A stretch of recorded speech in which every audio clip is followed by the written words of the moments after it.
There's been a lot of things in the MCU that Marvel Studios has done with the Hulk that people absolutely hate, some more than others. Recently, Mark Ruffalo decided to open up about a specific scene that we learned a lot of details about in the last couple of years that was cut from Avengers Infinity War, and he defends that scene being cut because he says it didn't work.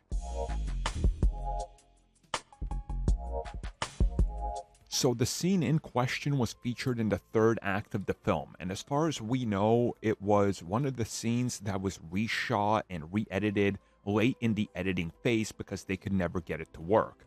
What happened was during the third act, Mark Ruffalo, his Bruce Banner, was still in the Hulk armor, but he would eventually Hulk out and then, lose to Thanos as they're battling in Wakanda. They said, and he now confirms, that they tried multiple times to get this to work, trying to change it, trying to change what it looks like when he busts out of it, trying to make it so half of the armor stays on him, trying to make it so the gauntlets stay on, and whatever. But he says it just didn't work. It looked silly.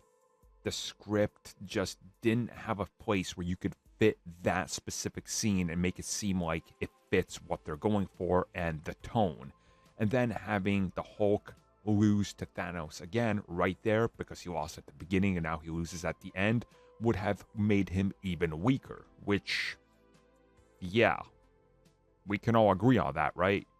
So them cutting that scene of Hulk getting destroyed by Thanos again and literally getting dragged through mud in that third act probably would have done the Hulk no favors even more than, most things people complain about the Hulk these days. So, in my personal opinion, if they tried really hard with the CG and it didn't work, it probably didn't work, or it looked silly, or just wasn't fitting the tone and the mood of the film. But Infinity War is far enough removed now that now the film's become overrated and people are finding all these things to hate about it. You know, it happened to Spider-Man No Way Home like 6 months after release. So the fact that it took this long for Infinity War to start getting, pointless backlash like this isn't too surprising, although who's to say, right? I'm glad that at least he's acknowledging these rumors finally and talking more about it and saying, look, we tried. And he said they had 4 iterations. It just didn't work in either one. So maybe some things are better left on the cutting room floor than throwing them in there and not having them work. Let's be real, right?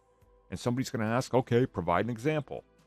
Okay, if you didn't like MODOK, would you rather have taken him out of the film so he's not ruined for you? There you go.